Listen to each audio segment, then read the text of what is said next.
a falar mais da parte sobre as vistorias e perícias em imóveis.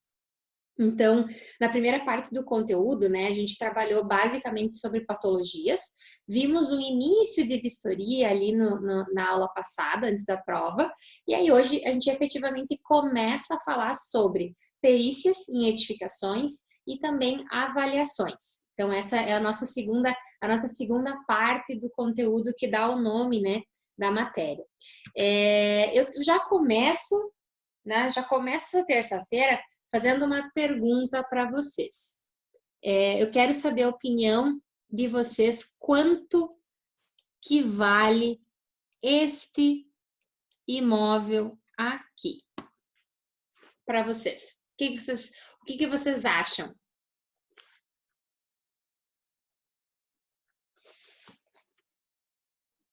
Muito. Por quê? Olha o outro, nem de graça. Por quê?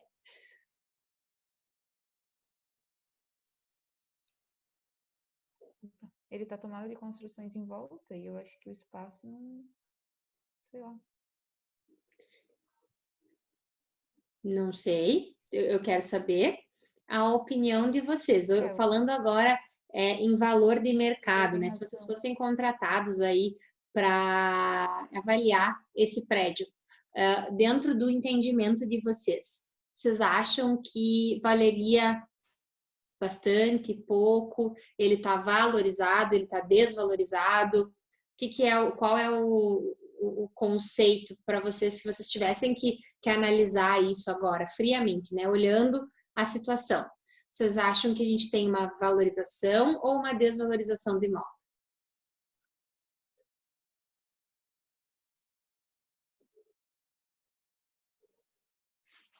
Eu acho que antes de começar o projeto, ele tem uma valorização, mas tipo, depois ele não consegue vender, com o projeto pronto, foi feito o entorno, eles não precisam mais daquele espaço e esse imóvel perde valor, eu acho, no meu entendimento. Isso é uma forma de enxergar, com certeza. Existe, dentro da engenharia de avaliações, existe o que a gente chama de tempo de venda, tá? O que é isso? Quando existe um empreendimento, né? Seja ele como aqui da imagem, que aqui a gente tem um prédio que ele entra aqui, ele contorna aqui, né? Então, esse aqui é o mesmo prédio. Toda essa estrutura aqui é a mesma e essa aqui é outra, tá?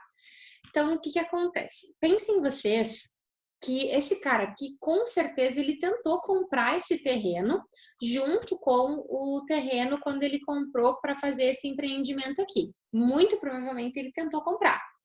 E talvez até mesmo esse cara aqui tenha tentado comprar esse imóvel aqui.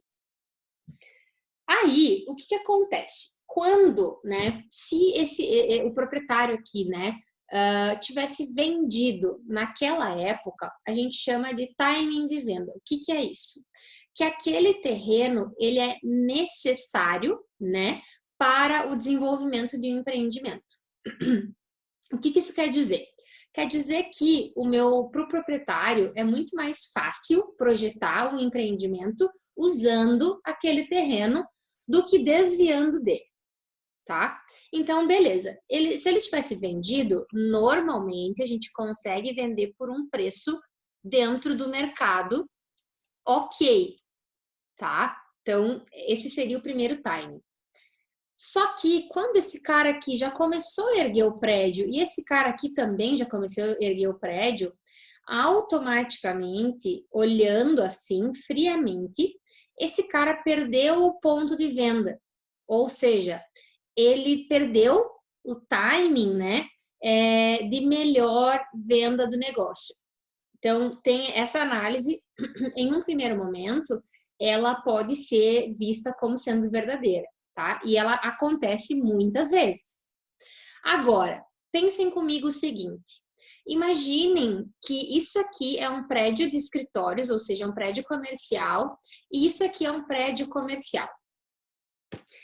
Esse cara aqui, ó, aqui dentro, tá? Se ele for vender, por exemplo, esse terreno tá? Ou alugar para uma franquia, um McDonald's da vida, por exemplo. Então, aí a gente já começa a pensar, tipo, opa, né? Peraí. Então, aí a gente tem uma valorização, talvez, do imóvel. Tudo depende do que for feito, tá? Mas, basicamente, o que eu quero é o que a gente entenda, tá? Nós temos, pessoal, itens que são quantificáveis, tá? Para analisar. Então, nós temos itens quantitativos para analisar e nós temos itens que a gente chama de qualitativos, tá? A diferença é, o que eu tenho de item quantitativo? O que eu posso medir dentro desse terreno ou nesse imóvel que eu consigo avaliar? Tipo assim, olha, isso aqui é melhor que o terreno do lado porque, né? Por esse motivo. Quais são os itens quantificáveis? Eu consigo quantificar em números para vocês. O que vocês acham?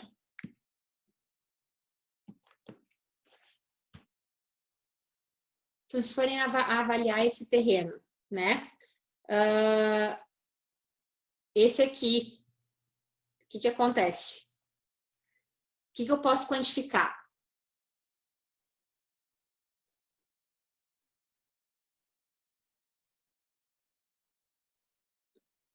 Me ajudem? O que eu consigo quantificar desse cara aqui, ó? Para descobrir o preço desse terreno aqui, o que eu posso medir e classificar e transformar em valor?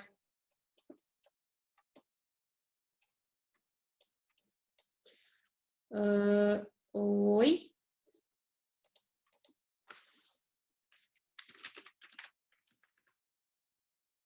Oi, oi, oi. Terreno, prof? Voltou. Achei já tinha dado uma... acho que foi a minha internet, mas não apareceu aqui, tá? Então, não sei. Mas ela deve ter sido a minha internet que estava instável. Agora tá todo mundo me ouvindo bem? Eita. Voltou, será? Vão me avisando como é que tá a situação.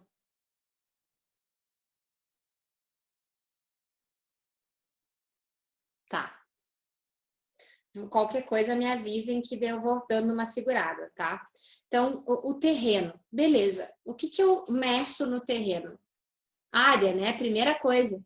Então, dentro dos itens quantitativos, área, taxa de ocupação, coeficiente de aproveitamento, taxa de permeabilidade, tudo isso eu consigo medir. Um terreno, se eu tiver um terreno aqui e um terreno na quadra do lado, né? Um de 300 e um de 500 metros quadrados, o terreno de 500 vale mais, né? Então, por quê? Porque ele tem mais metragem, eu consigo identificar isso, tá? Essas análises são fáceis e práticas. Agora, análise de entorno, tá? É mais difícil de quantificar. Então, elas são características qualitativas, tá? Então, é um pouco mais complicado, por exemplo, eu identificar qual é o preço desse imóvel sem saber o que tem aqui, ó. Sem saber que tipo de prédio que é. Vocês imaginam se isso aqui for prédio de estacionamento, por exemplo. O que vai dar para eu colocar aqui, né? Para que vai esse terreno, que valor que ele vai ter aqui enclausurado, sem ventilação, sem insolação, praticamente, só uma fachada ventilada e tendo insolação natural. O que eu vou poder vender aqui, né? Então, é um pouco complicado, tá, pessoal? A gente tem que ter mais informações para conseguir fazer as análises dos aspectos qualitativos. E aí, além disso, a outra parte quantitativa exemplo, o que terreno que vale mais, né? Vamos pensar que a gente está na mesma região, tá? Eu tenho ali um terreno que está dentro de um loteamento e um terreno que está fora de um loteamento. Qual terreno que vale mais? O do loteamento? O do loteamento. Por quê?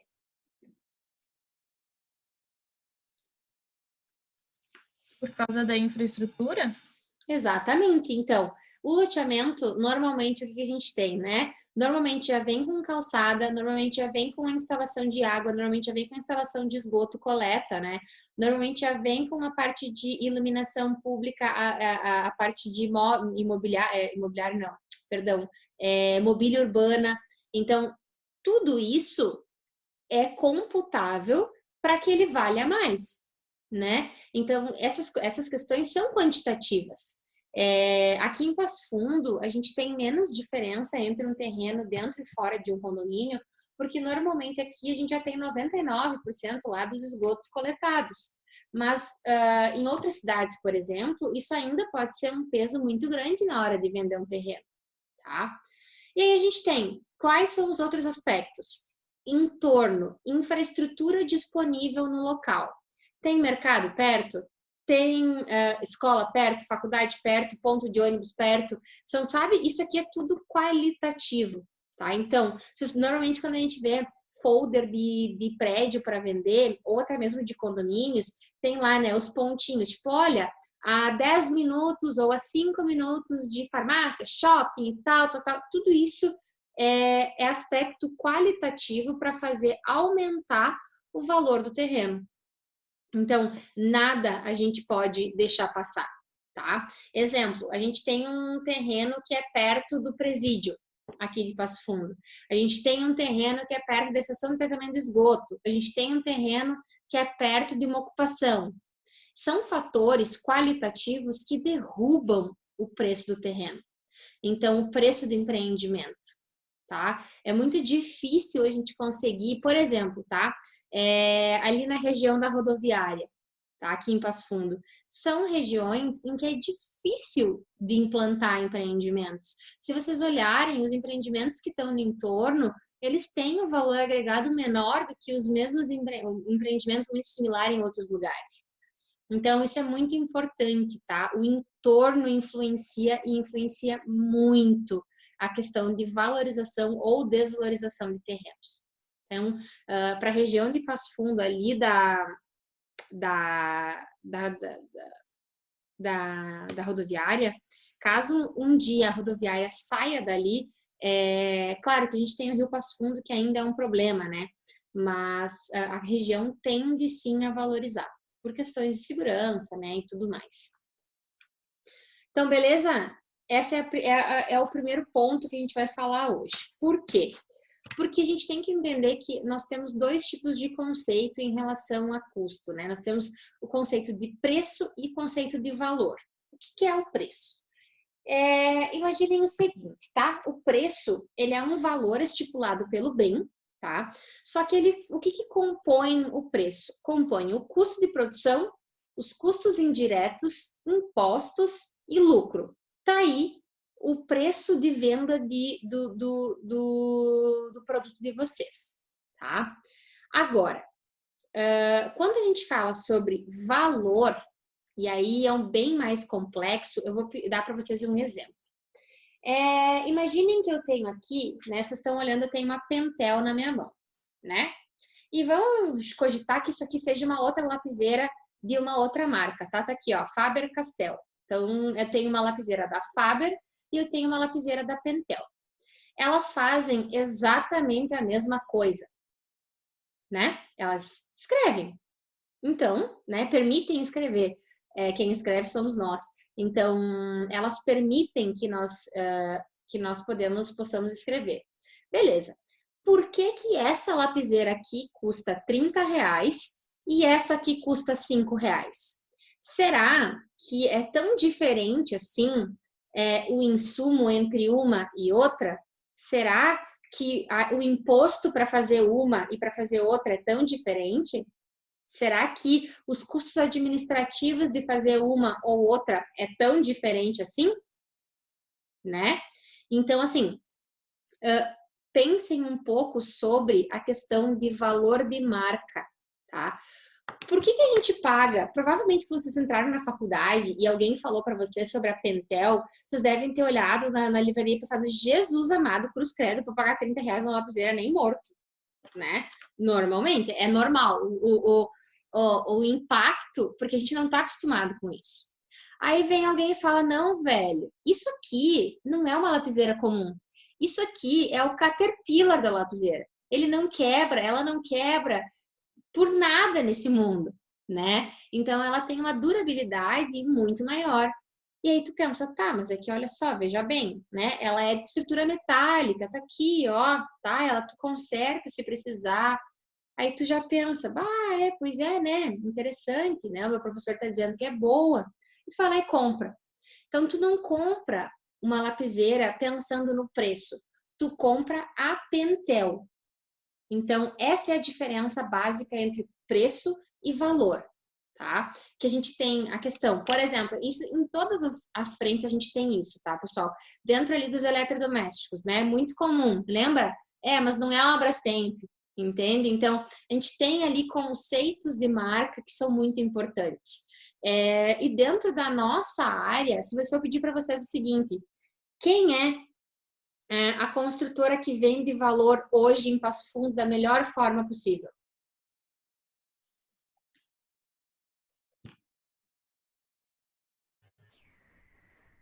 MML?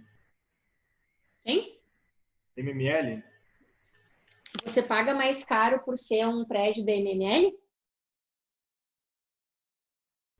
Não por ser dele, mas o que eles entregam geralmente é de melhor qualidade, né? Não, não, eu não sei, eu tô pedindo para vocês que me digam. Se vocês tivessem que dizer assim, eu tô entre dois apartamentos, tá? E aí, eles são 2 quartos, a planta é muito parecida, um custa 400, um custa 430, mas um é de construtora X e o outro é da construtora Y. Então, quem que tem essa conceito de marca dentro do mercado de Passo Fundo e que faz os clientes pagarem mais por um empreendimento? Então, mais alguma construtora que vem na cabeça de vocês?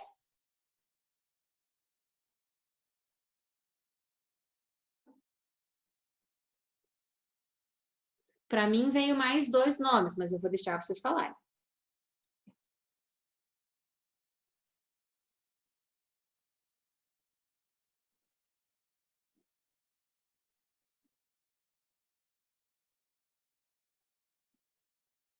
Vamos, minha gente, me ajudem?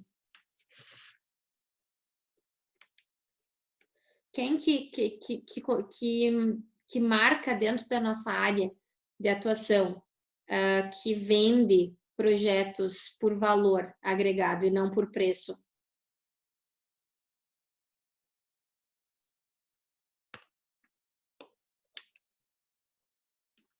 Bom, eu não conheço ninguém dali, prof, então não vou me manifestar.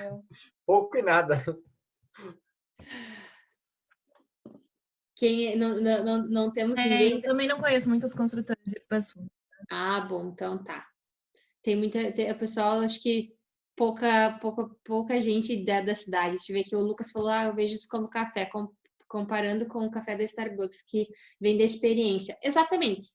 É exatamente isso. Então, para mim, que sempre que moro aqui, sempre morei e convivo bastante, a construtora, para mim, tá? Isso agora é uma visão pessoal. A gente pode discordar sem problema nenhum. Mas a construtora que melhor faz isso aqui em Passo Fundo é a Una. Então, as pessoas, elas reconhecem e não vai só pela qualidade, tá? Isso vai por muito mais a questão de comunicação da marca do que realmente a qualidade. O concreto da Una é igual ao concreto de todas as outras construtoras. Então, não é esse o ponto crucial, tá? Isso que eu quero dizer. Então, para mim, dentro do mercado que a gente tem aqui em Passo Fundo, são os que melhor atuam dentro desse mercado de diferenciação, que é justamente vender um valor, né? É vender uma experiência e não só a compra do imóvel. Então, essas são a diferença básica que vocês têm que lembrar. Muitas vezes a gente compra uma coisa pelo valor da marca, agregado por questão de tradicionalismo, por questão de que é uma marca que você confia, né? Então, eu sempre digo, Toyota, por exemplo. Toyota é uma marca que tem uma robustez, é conhecida por ter robustez. Então, normalmente os clientes da Toyota, eles acabam comprando vários carros da mesma marca, né? Por quê? Porque sentem a segurança na marca. Quer dizer que talvez um carro da Chevrolet, da Fiat, sei lá, tô chutando, tá? Poderia ser melhor? Claro que poderia. Não tem nada a ver uma coisa com a outra. Isso não é isso que a gente está olhando. A gente está olhando agora é valor que a marca passa. Então, esse é o ponto de diferenciação entre as duas situações, tá? O nosso mercado, então, ele é dividido em vários segmentos, dentre os mais comuns, terrenos, apartamentos, casas, né? Salas comerciais, prédios comerciais, galpões, então temos vários tipos. Ainda nós temos o segmento, ele pode ser subdividido, então apartamentos eu tenho de 1, 2, 3 kitnet, né? 1, 2, 3 quartos, kitnet, loft, duplex, né? Tem vários tipos. Ainda no apartamento de 2 quartos eu tenho suíte sem suíte, então eu tenho várias subdivisões possíveis aí, tá? A concorrência dentro da engenharia, ela funciona como qualquer outro mercado, tá? Quando a gente tem ali, se vocês imaginam o seguinte, então eu tenho dentro de um bairro, quando eu começo a ter muita possibilidade de compra, quando eu tenho muitos terrenos, é normal que a competição então aumente e os preços diminuam um pouco, tá? E assim, vice-versa também funciona da mesma forma, tá? Então, quando a gente tem aí a força, né? Os preços, quando eles são forçados para cima, normalmente a procura pela compra cai, e quando eles são forçados para baixo, normalmente a força, né, aumenta pela procura de preços. Então, essa é a lógica. Dentro da nossa área, então, a gente vai trabalhar conceitos, então, dentro das áreas, a parte de engenharia, né? A arquitetura entra também, pode trabalhar dentro da parte de avaliação, tem a parte dos engenheiros agrônomos também, que é da parte rural. E aí, por que a gente estuda, né? Por que é importante para nós entender sobre a avaliação de imóveis e as partes de perícia? Justamente, pessoal, para que a gente consiga auxiliar, principalmente administradores e advogados, a tomar decisões. Então, por exemplo, será que é bom eu construir sede própria ou será que é bom eu alugar? Né? Isso é uma avaliação imobiliária. Eu tenho que avaliar um imóvel que eu estou analisando para locação e avaliar um imóvel que eu quero para compra. E aí eu consigo decidir, né? Então, é uma forma de auxiliar uma decisão. Um juiz precisa decidir se dá ganho de causa para o proprietário ou para a construtora. Como que ele vai fazer isso? Usando os conhecimentos de vocês, os conhecimentos técnicos de vocês, tá? Então, a gente consegue trabalhar dentro desse mercado muito bem. A norma que rege perícia, então, é a 13752, só que ela é dividida, e a gente tem ainda, a 13 é de perícia, e nós temos a de avaliação de imóveis, que é a 14653, que é dividida em 7 partes, tá? A mais comum que nós vamos utilizar é a parte 1 e a parte 2, que são procedimentos gerais, e imóveis urbanos, mas ela vai até lá, patrimônio histórico, lá na parte 7, tá? Então, é muito comum. Para vocês, o que eu recomendo é dar uma leitura dinâmica na parte 1 e na parte 2. Elas são normas bem pequenas, tá? De 3 ou 4 páginas, é bem pequenininho mesmo. Então, dentro do que eu estava comentando com vocês, né? O que faz um perito? Então, como que trabalha um perito? Imaginem, pessoal, que vocês são juízes de direito, são magistrados, tá? E aí chega um caso para vocês que tem uma casa, e aí a casa cedeu por recalque diferencial de fundação, e aí você tem lá o proprietário entrando na justiça contra o construtor para resolver o problema. Como que o magistrado que é formado em direito, ou seja, todo o treinamento que o cara teve até hoje foi na área de direito.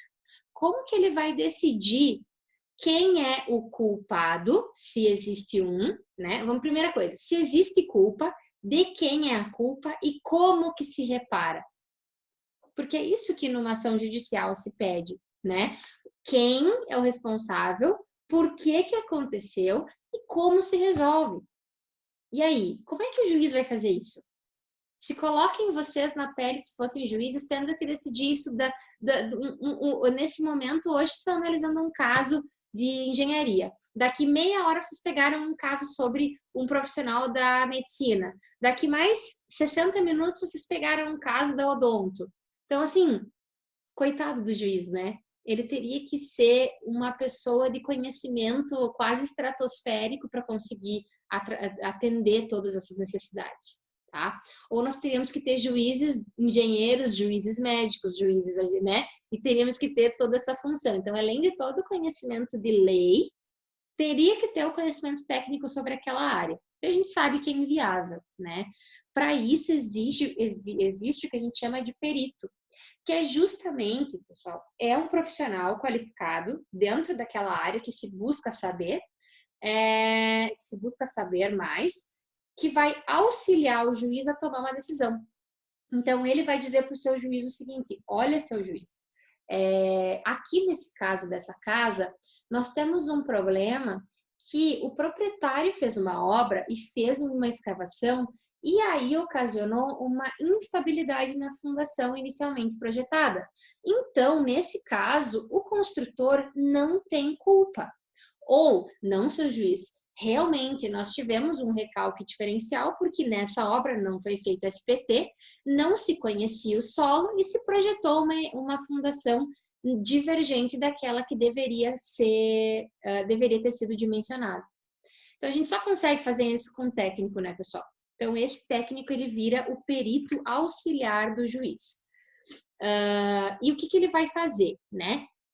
Justamente auxiliar no diagnóstico, né, desses problemas e fazer o juiz entender qual o risco associado ou, se já aconteceu, qual foi o prejuízo. Tá? Então, essa é a primeira coisa que o juiz vai perguntar. Para isso, dentro da engenharia, nós temos duas grandes frentes da área da perícia. Normalmente, a gente faz perícia de patologia, né? Então, é quando a gente tem um problema e aí se cria uma necessidade de uma perícia judicial, ou a gente tem perícias por avaliação imobiliária. São as duas formas mais comuns de perícia judicial que a gente tem. Tá? E como que funciona, como que inicia normalmente esse processo? Então, normalmente na parte de patologia, a primeira fase é o quê? O proprietário, normalmente ele faz uma solicitação via e-mail para a construtora, né, para resolver um problema. Um vazamento, uma trinca, enfim, né, variado. E aí a construtora, ela tem duas situações, né? Ou ela faz o reparo ou ela não faz o reparo, né? Se ela faz o reparo, a situação morre aí e terminou o assunto. Se ela não faz o reparo, o usuário ele pode ir para uma segunda fase, que é o quê? Contratar um profissional, né, para elaborar um parecer técnico ou um laudo técnico, pedindo para a construtora resolver o problema, né? Então essa é a segunda fase. E normalmente se encaminha para a construtora de forma extrajudicial ainda, tá? E a construtora tem 90 dias para responder, né? Ou gerar um contralaudo, ou ainda responder que vai fazer, ou vai fazer em partes, ou enfim, marcar uma reunião. Tem 90 dias para dar uma conduta para o proprietário. Se a parte se foi para frente, se resolveu, morre aqui também. Se não se resolveu, a gente vai para uma terceira fase, que é uma notificação judicial. E a gente precisa de um advogado. Então, o que acontece? O proprietário, juntamente com o engenheiro ou arquiteto, ele vai até ao fórum e vai abrir, né, um processo contra a construtora ou incorporadora. Né? Esse processo é a quarta fase, perdão, e o laudo ele entra como prova, tá? Então o laudo que foi feito ele entra como prova para solicitação do cliente. E aí a quinta fase é justamente o seguinte, o quê? Então o proprietário trouxe um laudo do seu engenheiro e ele tem o advogado dele. A construtora vem, se apresenta com o seu próprio advogado, com o seu próprio engenheiro, com o seu próprio laudo. E aí vai ter que ter alguém no meio dessa bagunça que vai dizer, não, só um pouquinho. Sem puxar para nenhum dos lados, sem tentar favorecer nenhum dos lados, a verdade nua e crua é essa, que é o perito do juiz. Então, o perito, o juiz vai acionar um perito do banco de dados dele, né, do fórum da cidade, e esse perito vai vir e vai fazer a avaliação. Ele vai dizer o seguinte, olha, aqui o fulaninho acertou tal coisa, mas nessa solicitação ele está fora da casinha. Então, a gente vai atender, o certo é assim. Então, essa é a lógica do perito, tá? Então, ele tem que ser imparcial. Ele tem que olhar somente os dados, tá? E os fatos. Basicamente é isso. Esse perito, então, pessoal, ele é nomeado pelo juiz. Como que funciona essa nomeação? Vocês, depois que pegarem o CREA, a carteirinha, né, tão desejada, vocês vão lá no fórum, vocês vão se cadastrar como perito, tá? Vocês vão ficar lá num banco de dados e esse banco de dados ele vai sendo chamado pelo juiz conforme passam os causos, né, as causas de processo. Chegou na vez de vocês, o juiz vai chamar e vai dizer, olha, Bruno, tu quer fazer uma perícia, eu vou te chamar aqui, ó, eu tenho um processo que é uma perícia sobre fundação. Você quer fazer? Aí o Bruno vai ter 5 dias para dizer se ele vai ou não fazer a perícia, tá? O Bruno não quer. Então, por que o Bruno pode não querer? 2 motivos principais. O Bruno não gosta, não estuda e não tem fluência técnica em fundações. O que ele trabalha, por exemplo, é estrutura metálica. Então, por que ele vai falar sobre fundações se ele não sabe fundações, né? Então, ele vai dizer para o juiz, olha, seu juiz, a minha área de conhecimento é estruturas metálicas, então eu não me sinto confortável em fazer uma perícia sobre isso. Então, por isso eu vou me recusar a fazer. Gente, isso não é feio, isso não é um problema, isso não é denegrir a imagem, tá? É um ato de responsabilidade técnica do perito. Ele pode, sem problema nenhum, se recusar a fazer, sem dano nenhum pro caráter técnico do profissional, tá? Ninguém tem que saber tudo. E um outro motivo de impedimento é se, por exemplo, você pegou o processo, tá, beleza, ó, a estrutura é de fundações, eu sou especialista em fundações, vou poder fazer, show de bola. E aí, o que acontece? Eu pego lá, mas eu olho e meu primo é o juiz. Ou o meu tio é o advogado, sabe? Ou ainda, a minha empresa é que fez a obra. Então, assim, tudo isso são motivos de suspeição, tá? Por conflito de interesses. Então, havendo, tá, conflito, não façam. Porque vocês podem estar lá bem faceiros no meio do processo, já terem trabalhado um monte, e aí chega lá o advogado da outra parte e diz assim, tá, mas tu é amigo de infância do juiz? E daí como é que faz? Né? Então, bota todo o trabalho de vocês em risco, porque vai ser auditado. Então, às vezes, eles podem não aceitar. Então, cuidem com isso, tá, pessoal? A parte ética na esfera judicial, ela é muito importante, tá? Para nós, enquanto profissionais. Tranquilo até o momento? Sim, pronto. Show de bola. Então, olha só. Então, perito, né? Vocês podem ser peritos, mas vocês podem ser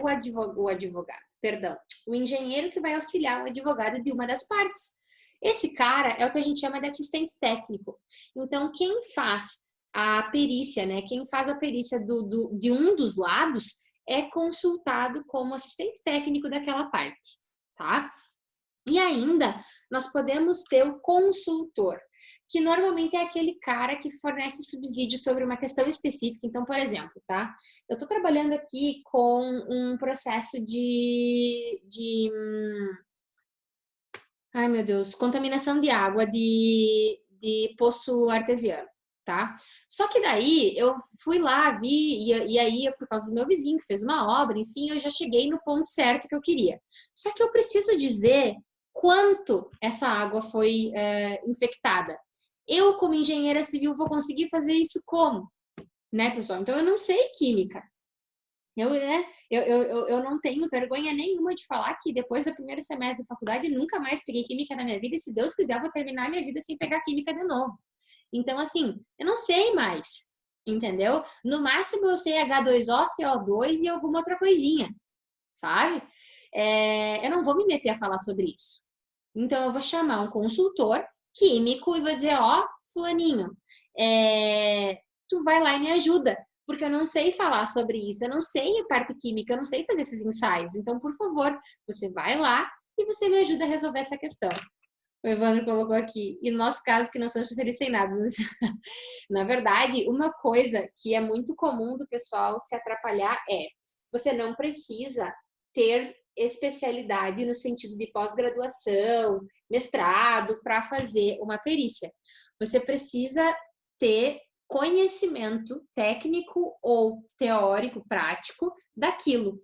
Então, é você que vai dizer se você consegue fazer ou não. Tá? Então, entra aí um senso de autocrítica e de responsabilidade profissional muito grande. Porque vocês vão estar responsabilizados, né, pela sequência da ação do cliente de vocês. Então, uma vez eu fiz meu último? Não, porque eu ainda tenho um em andamento da prefeitura. Mas o penúltimo processo que eu fiz contra a prefeitura, eu tinha uma casa que ela foi alugada para a prefeitura e nessa função de aluguel, a prefeitura desocupou a casa e não avisou. E aí, nesse meio tempo, até que se ficasse sabendo, a casa foi invadida e ela foi depredada. Então, o pessoal roubou, né? Depredou, enfim, e aconteceu dentro da casa. E aí, eu era contratada pelo proprietário da casa, e aí eu fiz o meu laudo e fiz o orçamento, né? Era uma casa bem grande, era uma casa que eles usavam para casa de acolhida daquelas crianças que foram retiradas de maus tratos. Então, ela era uma casa grande, tinha 8 quartos, era uma casa muito boa. E resumindo o fato, o meu orçamento deu 136.900 e uns quebrados. Tipo, 137 mil para consertos gerais. Então, eles levaram, tinha aquecedor, eles levaram aquecedores, levaram esquadria, levaram todas as louças, danificaram daí no retirar, né? Danificaram pisos. Então, foi bem feio a situação.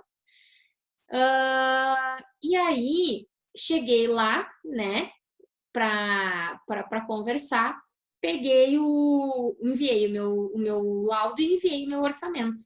Quando eu peguei o orçamento da prefeitura, eu nunca vou esquecer, a arquiteta da prefeitura pegou o meu laudo, copiou o meu orçamento tal e qual e dividiu por 2 os valores que eu tinha colocado.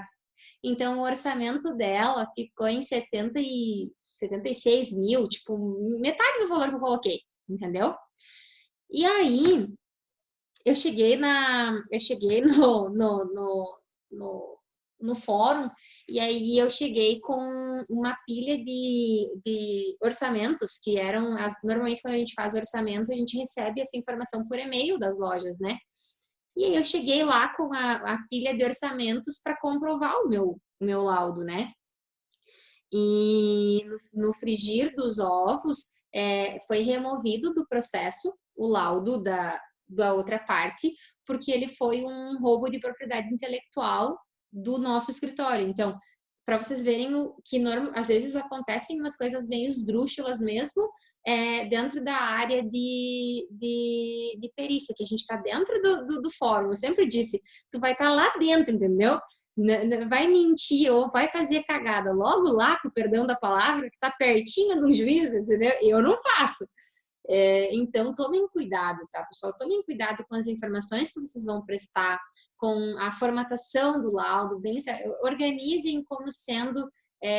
eu sempre digo que é uma área muito boa para trabalhar, mas ela tem as suas especificidades. Então, tem que ter cuidado com a parte de organização de conteúdo, tem que ter cuidado com a parte de letra e de escrita, tem que ter cuidado com fontes, né? Se preocupar com isso, tá? Pelo amor de Deus, não façam o que a colega fez. E aí, nós temos 2 tipos de perito, tá? O perito civil e o perito penal. Nós réis mortais, que eu sempre digo, né? Nós saímos da faculdade e nós podemos entrar para a perícia civil. Ele é nomeado para o processo, não tem vínculo empregatício nenhum e é pago por processo. Então, por exemplo, vocês vão fazer uma perícia e está lá nos autos do processo que essa perícia ela vai pagar 7 mil reais, entendeu? Então, esse é o valor que vocês vão receber. E é isso. Terminou o processo, paga, está feito o negócio. Agora, quando a gente fala da parte penal aqui, concursado, então são profissionais concursados, IGP, Ministério Público, Tribunal de Contas, todos esses órgãos, né, têm peritos e eles recebem salário. Então, acabam trabalhando em casos destinados para eles de acordo com o órgão que eles são contratados. Então, essa é a maior diferença, tá? Isso aqui eu já falei para vocês na aula passada, que é a parte de ferramentas que a gente possui para fazer o diagnóstico, né? Vistoria, inspeção, auditoria, perícia e consultoria. Opa, que é justamente, ó. Então, eu cheguei aqui nessa parede, tô olhando. Eu olhei, a minha vistoria é analisar o que eu estou enxergando. Eu tenho uma trinca aqui, ó, né? Então, eu tenho um trincamento. Na minha inspeção, eu notei que aqui, ó, eu tenho um recalque da fundação. Aí, na minha análise, eu fui lá no projeto e constatei que não teve sondagem. Com a minha investigação, eu vou entender a causa. Então, eu tive uma fundação subdimensionada, eu tive um material que reagiu, o que aconteceu? E a consultoria é justamente essa intervenção de reparo. Como que eu resolvo isso aqui, ó? Tá? Então, essa é a diferença entre as situações. E aí eu trouxe também um outro gráfico para mostrar para vocês da distribuição, né, de incidência de perícia, né, em relação ao tipo de estrutura, tipo de sistema, perdão, em relação à incidência de perícias de imóveis. Então aqui, ó, a parte de 58% estrutura. Em segundo lugar, a gente tem aqui fachadas. E em terceiro lugar, telhados. Por que que esses três elementos são os que mais ocorrem em perícias? Lembra que lá na primeira aula eu falei para vocês que 40% das reclamações era a parte hidráulica? E por que que aqui na parte hidráulica, o sistema hidráulico é só 2% das perícias? Vocês têm alguma ideia de por que isso acontece? Por que que a maioria das perícias não são da maioria das patologias?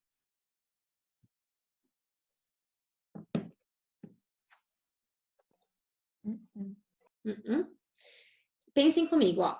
Uma patologia do sistema hidráulico, né? Ela tem o mesmo valor agregado de reparo e de reconstrução do que se o prédio apresentar uma patologia no sistema estrutural?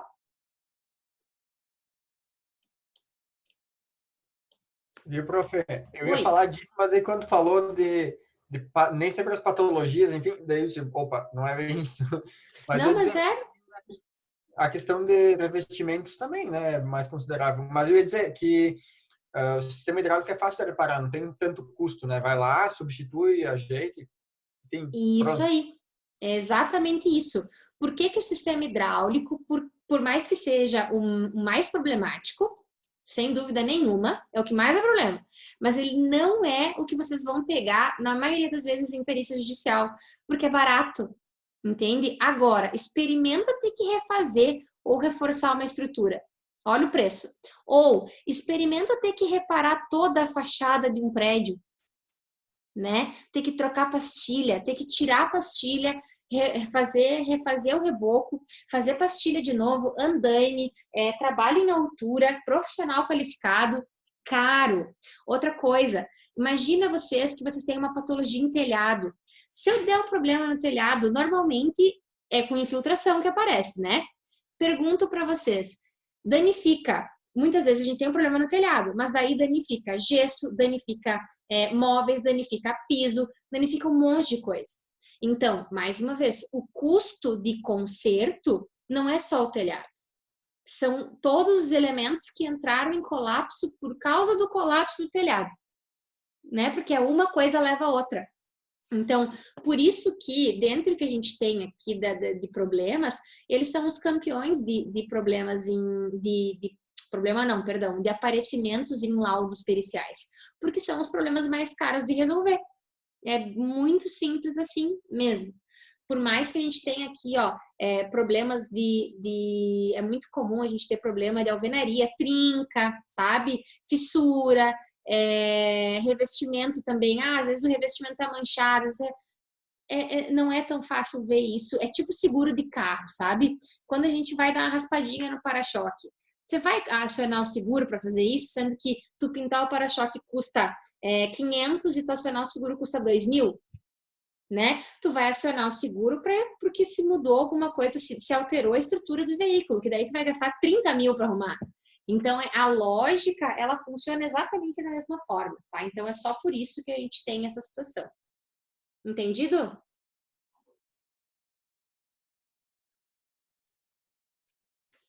Show.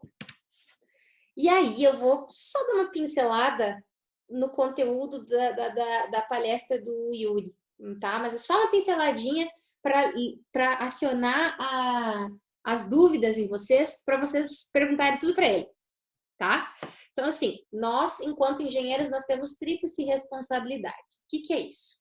Nós respondemos na esfera civil, na esfera administrativa e na esfera penal.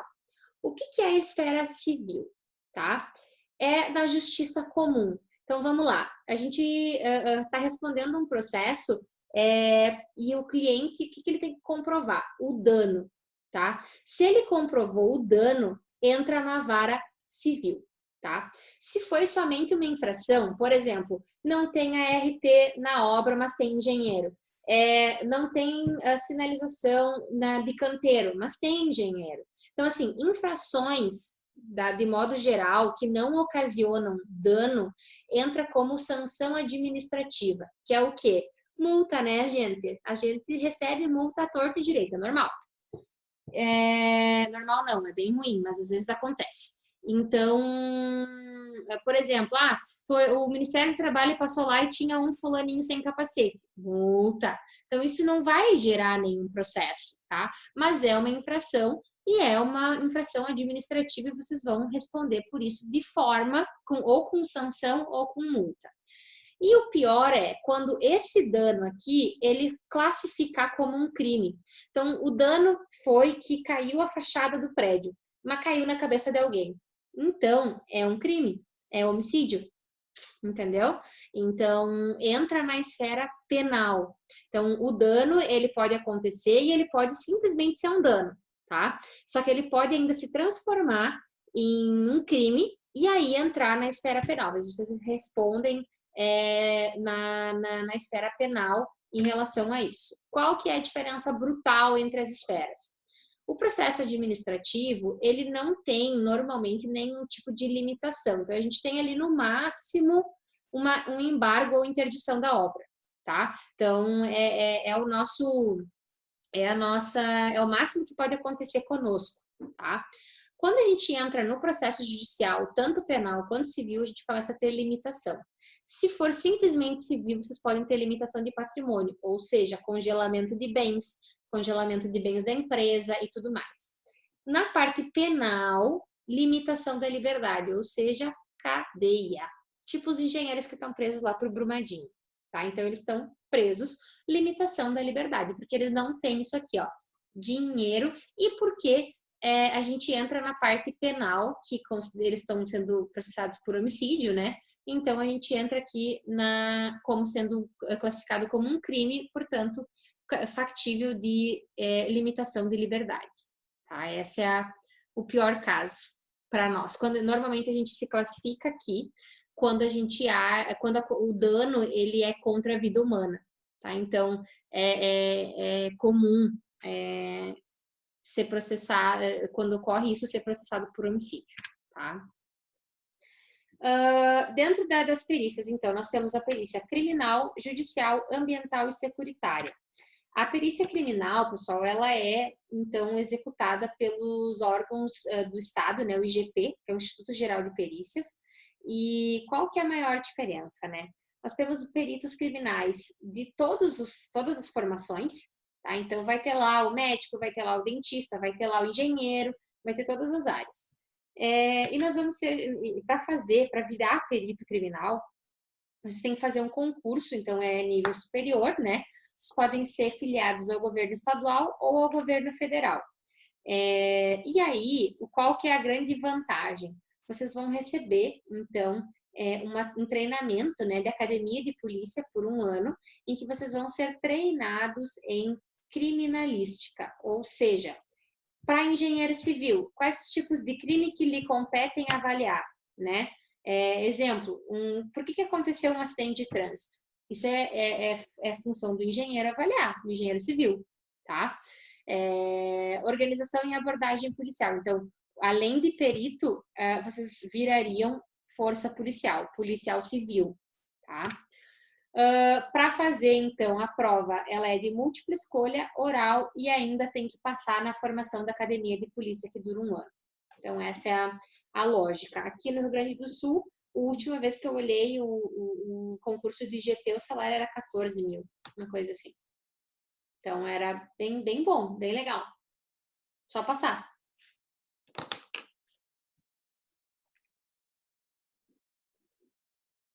E aí, o que acontece? Passando para a próxima, né? Perícia judicial, que é o caso que a gente consegue atuar muito mais simples, de forma muito mais fácil. São os casos que vocês são nomeados pelo juiz, né? E não precisa ser concursado. Então, é só fazer o cadastro lá no fórum de vocês, tá? Então, atua na área de especialidade e as partes indicam assistentes técnicos. Então, essa aí que é a parte que a gente pode trabalhar de forma muito mais simples. Ainda nós vamos ter a perícia ambiental, que daí é quando, o que acontece? Quando o dano, ele não é causado a uma pessoa ou uma estrutura, ele é causado contra a natureza, ou contra o meio ambiente, tá? Então, a gente tem aí todos os tipos de poluição, violações da APP, a parte de uso e ocupação irregular de solo, então tudo isso aqui entra dentro das perícias ambientais. Mas o principal dela, gente, é que ela é uma área multidisciplinar. O que é isso? Dificilmente vocês vão ter uma perícia ambiental que tenha só um profissional envolvido. Normalmente a gente tem ali, por exemplo, vocês têm um derramamento de diesel, um caminhão-tanque tombou, bateu e derramou óleo diesel na estrada. E aí pegou no solo. Então, veja bem, vocês vão precisar de engenheiro civil para dizer por que o caminhão tombou, né? Vocês vão precisar de um biólogo para identificar o dano na fauna e na flora local. Vocês vão precisar de um geólogo para entender como é que vocês vão limpar o solo. Vocês vão precisar de um químico para tratar esse solo. Então, assim, vocês entendem que é uma área muito multidisciplinar, então a gente dificilmente vai ter um único perito. Normalmente a gente trabalha com equipes de perícia aí para trabalhar dentro da perícia ambiental. E, por fim, a gente tem a perícia securitária, que a gente chama, que são as perícias bancárias. Então, por exemplo, quando a gente faz, vocês sabem que todo prédio é obrigatório de ter seguro, né? Nas partes comuns. Então, quem que vai dizer que o prédio vale, por exemplo, que nem aqui, o meu prédio vale 9 milhões, a parte comum? Quem que vai dizer isso? Né? É o engenheiro, ou o arquiteto, claro, né? Então, é esse profissional que vai avaliar qual é o valor da apólice, né, para um sinistro nas áreas comuns do prédio. E assim, sucessivamente, tá? Então, é muito comum. Bancos públicos, a gente trabalha com concurso, então, vamos lá. A Caixa, né, que é o principal banco público que a gente tem, e também nós temos alguns outros que trabalham com a parte de contratação. Banco privado e Banrisul trabalham com contratação, tá? Então, você pode ser perito contratado. Dentro da perícia, né? Então, basicamente, gente, o profissional para fazer a perícia, ele tem que tem que ser graduado, tá? Então, a parte dos profissionais técnicos e tecnólogos não tem atribuição. E, além disso, né, a gente tem que ter registro no conselho de classe. Então, você só pode fazer a perícia desde que tenha o seu número atual do CREA, tá? Atualizado em vigência. Tranquilo até o momento? Tudo certo?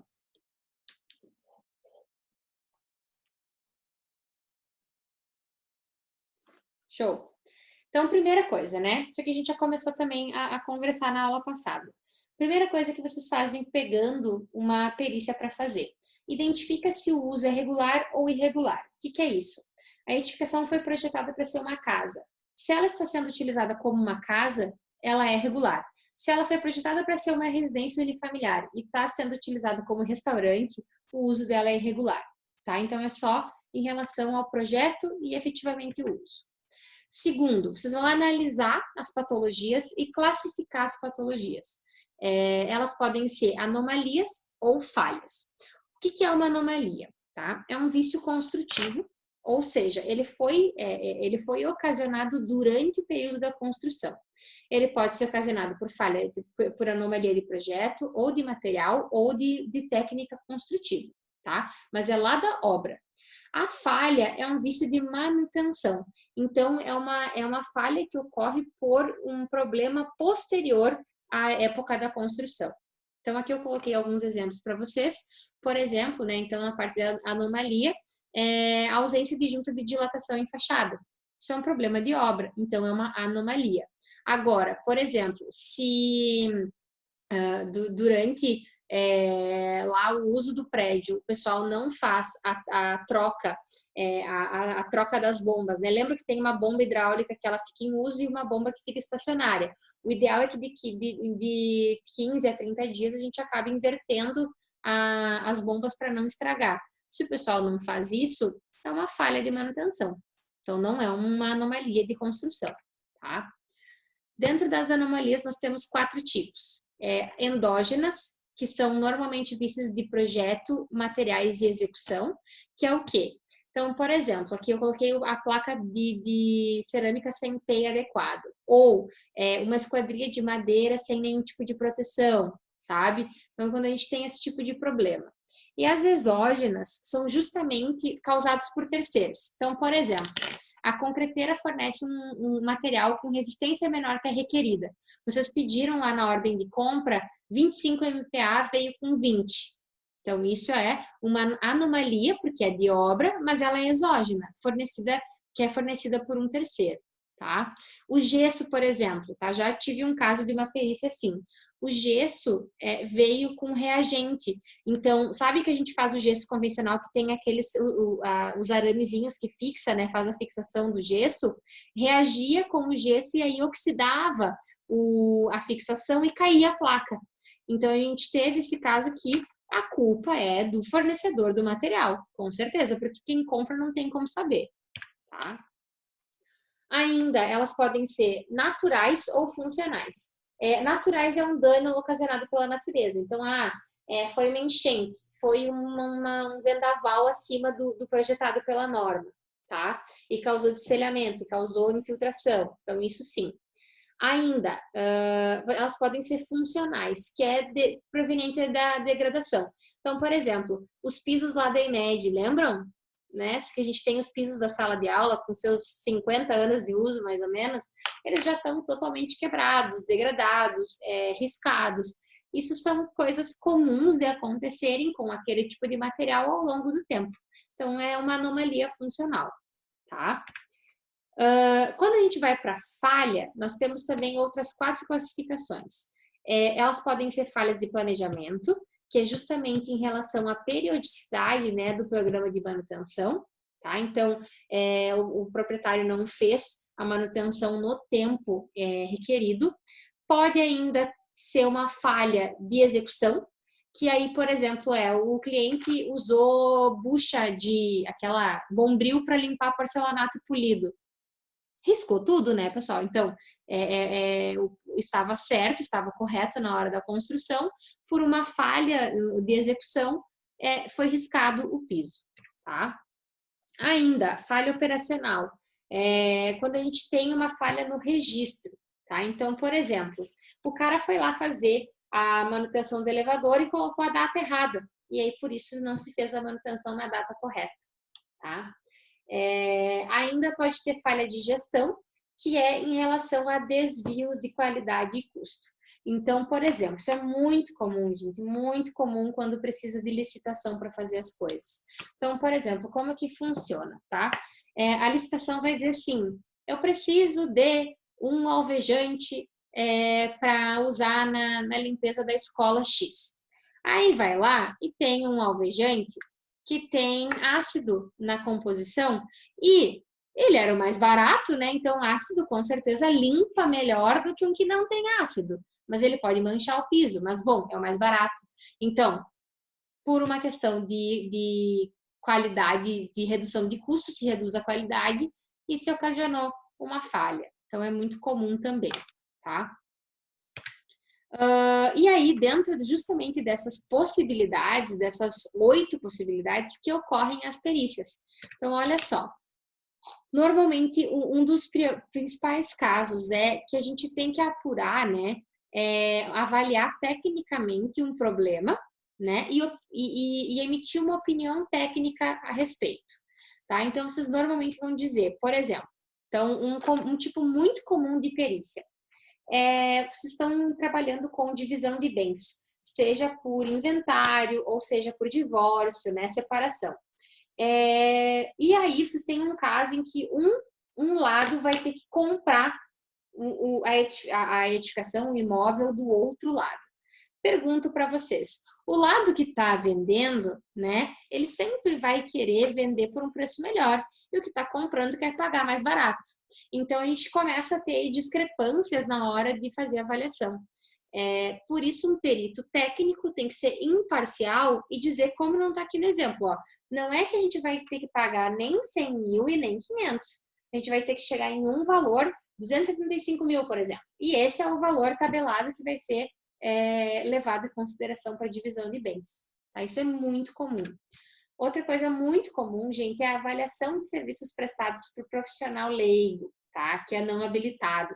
Então, vai lá um construtor, faz uma obra e aí acontece um dano. Cai alguma coisa ou não fica bem feito.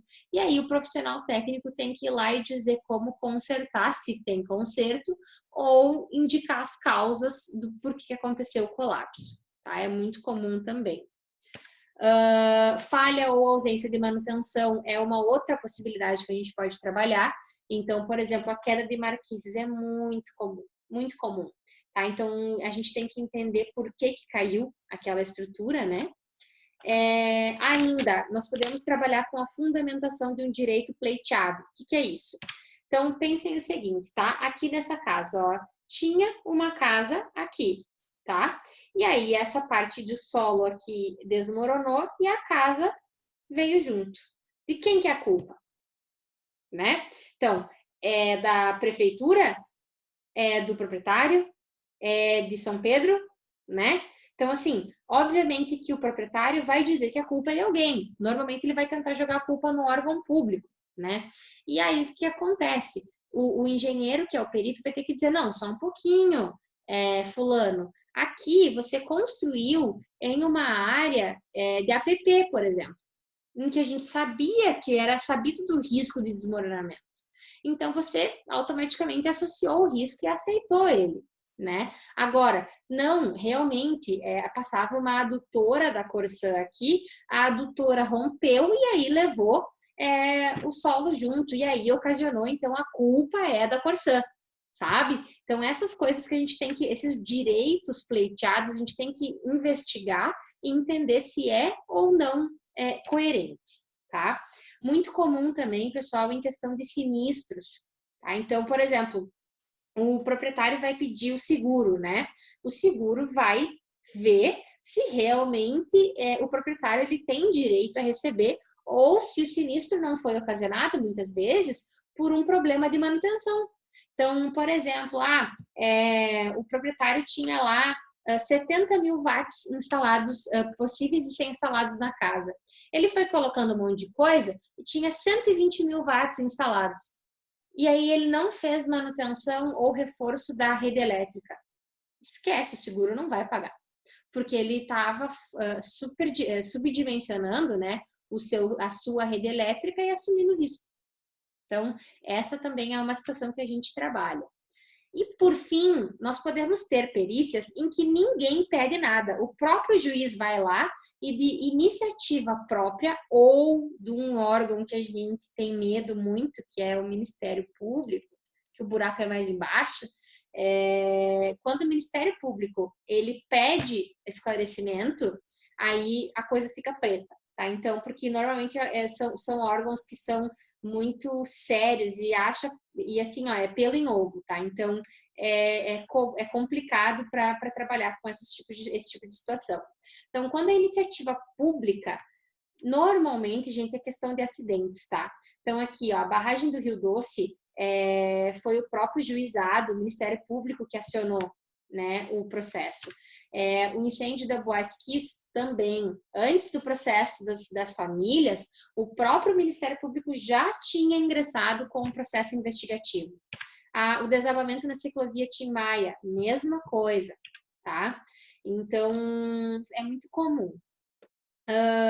E aí, como que vocês vão saber o que vocês têm que avaliar, tá? Tem duas formas. A perícia, o juiz, ele pode levantar quesitos para vocês ou não, tá? Então, a forma mais simples é quando o juiz ele lança perguntas, que são os quesitos. Aí vocês vão responder as perguntas do juiz. Simples assim. Então, assim, muito cuidado. É simples, mas é difícil. Por quê? O juiz vai perguntar assim, engenheiro perito, o céu é de que cor? E aí vocês, numa ânsia de responder, vão dizer, seu excelentíssimo, meritíssimo, sua Your Honor, o céu é azul porque a gente tem ali um composto da atmosfera que gera ao olho nu, né, a sensação de ser azul. O juiz não pediu por quê. Ele pediu que cor é o céu. A resposta de vocês o céu é azul. Entenderam? Então, assim, eu sei que o céu não é sempre azul, mas não é o ponto. O ponto é, sejam diretos e respondam apenas aquilo que o juiz quer saber, tá? Agora, se ele disser assim, perito, por que o céu é azul ou cinza, né? Em alguns dias. Aí vocês podem elaborar a questão, tá? Mas em questões simples, se mantenham simples. Se mantenham de respostas simples. Em alguns processos isso não existe, então não são formulados quesitos, e aí fica um pouco mais trabalhoso para nós. Normalmente a gente tem que falar de tudo um pouquinho, né? E normalmente as perícias elas ficam mais longas, tá? Então, de uma forma ou de outra, a gente responde da melhor forma que pode, na nossa melhor habilidade enquanto profissional, tá? Muito importante, tá, gente? Isso é uma coisa que eu vou falar para vocês. Vocês, enquanto profissionais, vocês têm tempo para responder, tá? Então, por exemplo, vocês não podem ser inquiridos sobre novos questionamentos além daqueles que vocês receberam. Vocês não podem ser pegos de surpresa, entende? Então, vocês vão responder apenas sobre o escopo do que vocês estão trabalhando. Vocês não vão responder sobre o diâmetro do Sol. Entendeu? Vocês não vão responder perguntas auspiciosas, sempre digo, então não se preocupem com isso. O juiz não vai permitir uma pergunta assim. Se ficar dúvida, o juiz vai pedir quesitos complementares de esclarecimento, tá? Então, e aí vocês vão ter mais um tempo para esclarecer um ponto que não ficou muito claro. Então, essa é a lógica, tá? Sobre a inspeção predial, eu coloquei aqui, então, de quanto em quanto tempo tem que ser feita. Edificações com até 15 anos a cada 3 anos, de 15 a 30 a cada 2 anos, e acima de 30 anos anualmente. Tem que ser feita a inspeção, tá? E eu ainda coloquei o artigo 618 do Código Civil, que fala sobre a garantia, tá? Vamos ler. Então, ó, nos contratos de empreitada de edifícios ou outras construções consideráveis, o empreiteiro de materiais de execução responderá durante o prazo irredutível de 5 anos pela solidez e segurança do trabalho, assim em razão dos materiais como do solo. Por isso que é tão importante o SPT. É a única garantia de vocês em relação a isso aqui, ó, tá? Parágrafo único. Decairá do direito assegurado deste artigo o dono da obra que não propuser ação contra o empreiteiro nos 180 dias seguintes do aparecimento do vício ou defeito. Então, se o proprietário não informou vocês do problema, vocês estão liberados da garantia, tá? Só que lembrem que... O que é isso aqui? Oi, diga. Na verdade, deveria ser assim, mas no final das contas, se for alguma coisa do processo construtivo, o empreiteiro sempre vai responder, né? Depende um pouco da questão de como foi feita a manutenção do imóvel. Por quê? Pensa comigo o seguinte, se o proprietário, depois que tu entregou a obra, foi lá e fez um puxadinho, entendeu? Se o proprietário foi lá e fez uma alteração, que é muito comum, tá, gente? É a coisa mais comum do mundo. Ele acaba sendo... E aí ele faz essa alteração sem um responsável técnico. Vocês, enquanto profissionais, são eximidos de se responsabilizar pelo dano na edificação. A não ser que seja uma falha comprovada da primeira fase. Tipo assim, vocês colocaram menos ácido que deveria dentro da estrutura da casa. Aí sim, com certeza, porque a estrutura de concreto tem garantia de 50 anos, né, do projeto. Mas a parte de execução, cada material... Lembram lá da norma de desempenho que cada material tem uma vida útil e ela normalmente não é de 5 anos sem manutenção? Então, se o proprietário não fizer as manutenções, as nossas questões de garantia começam a cair por terra. Então, muito importante lembrar disso, tá? Claro que tem que ter entregue o manual do proprietário do cliente, senão também não adianta, tá? Então, por exemplo... Oi? Tu não chegou a ver os trabalhos ainda, né? Ainda não. Por exemplo, assim, revestimentos, enfim, eles têm quantos anos mesmo seria de vida útil? 13 anos, acho que é. Depende do revestimento, depende o material da composição, mas eles têm uma vida útil mais longa. Os menores, se eu não me engano, é pintura, madeira, deixa eu pensar. Deixa eu ver se eu me lembro de cabeça. Pintura, madeira, que eu sei que tem menos de 5 anos de garantia. Tá, mas eu vou dar um exemplo. Pensando. Por exemplo, aí tem um revestimento cerâmico lá, tipo azulejo, que foi faz 7 anos, digamos, né? E daí o proprietário foi lá e colocou um box no banheiro. E daí furou lá, enfim, tal.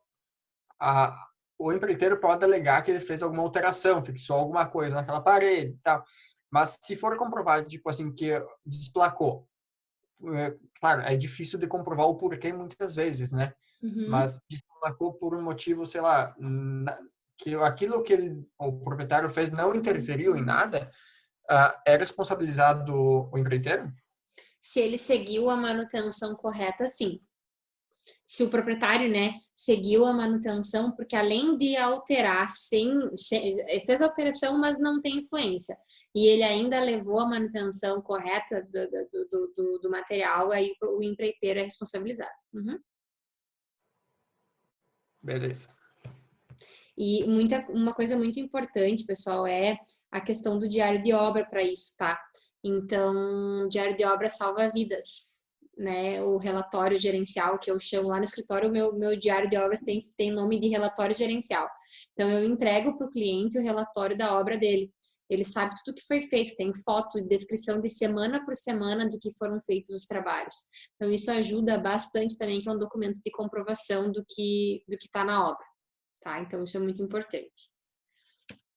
E aí, eu coloquei para finalizar, né, o nosso assunto de hoje, eu coloquei algumas possibilidades de inspeção para os profissionais que a gente vai ter dentro da edificação predial, tá? Então, nós temos normalmente envolvendo engenheiro civil, né, arquitetos, engenheiros civis, engenheiros mecânicos e engenheiros eletricistas, tá? O engenheiro eletricista, ele vai atuar no sistema SPDA, então toda a parte de manutenção e de verificação, avaliação do sistema é com eles. Além disso, o sistema de iluminação de emergência também é com eles. E os quadros de comando prediais, né, eles são de responsabilidade do engenheiro eletricista também. Nós podemos, pessoal, fazer o projeto interno, né? Nós podemos fazer baixa tensão. Então, o apartamento interno, a gente até pode assinar o projeto elétrico, né? Mas o do prédio, não. Então, só engenheiro eletricista, tá? Por isso que só eles é que podem fazer a perícia desse sistema aqui também, tá? Que é alta tensão. Dentro da parte da engenharia mecânica, ainda tem, então, tudo que tiver de maquinário, aqui, elevadores, né? Bombas hidráulicas e o mais comum em shoppings, em galerias, a parte de escadas rolantes e o gás, tá? Então, sim, a parte de gás é do engenheiro mecânico, a parte de perícia, tá? Então, verificação de estanqueidade, perícia com qualquer tipo de patologia, que foi uma explosão, ó, de gás sem fogo, ainda bem, mas foi uma explosão que aconteceu na edificação. Dá uma olhadinha no estrago, tá? Então, é bem, bem feio a coisa. E para nós, sobra todo o resto. Então, estrutura, né? Acessibilidade, reservatórios, a parte hidráulica, funcionalidades, então, trincas, alvenarias, fechamentos, materiais, esquadrias, tudo isso entra na parte do engenheiro civil, para fazer a avaliação, tá? Funcionalidades, então, como a avaliação de esquadrias, a parte de escadas, se está dentro da norma de acessibilidade, se está dentro da norma dos bombeiros com PPCI, banheiros, louças, impermeabilização, tudo isso está dentro das nossas especialidades, tá? Além disso, acessibilidade, que é uma coisa que está muito em voga nos últimos tempos, né? Então, avaliação dos projetos de acessibilidade. Quem é daqui de Passo Fundo deve ter visto que ali no prédio da Receita Federal, eles fizeram a acessibilidade da calçada e fizeram tudo errado, tiveram que refazer tudo. Aí eu pergunto, prédio da Receita Federal, né? Logo quem? E os caras me fizeram todo o projeto errado. Então, o coitado do portador de deficiência era jogado lá no meio da rua, sem nenhum tipo de balizamento. Então, a gente tem que ter muito cuidado quando faz esse tipo de coisa, tá? De parte teórica, era isso. Eu não vou começar a próxima aula hoje, porque a gente já falou aí, deixa eu ver aqui, quase 90 slides. Então, rendeu a aula de hoje. Vocês estão mudos, minha gente. E eu quero abrir também para perguntas, se vocês têm alguma pergunta, se vocês têm algum caso que queiram comentar comigo. Estamos aí, tô sentindo falta das histórias, entendeu? Não podia pedir nada durante a aula? Claro que podia. Ah, bom, porque senão... Não, é só porque o pessoal às vezes fica meio com vergonha, daí agora no final, como a gente tá conversando, se quiserem contar os causos, eu gosto quando vocês me contam as coisas. Os perrengues, que nem diz outro.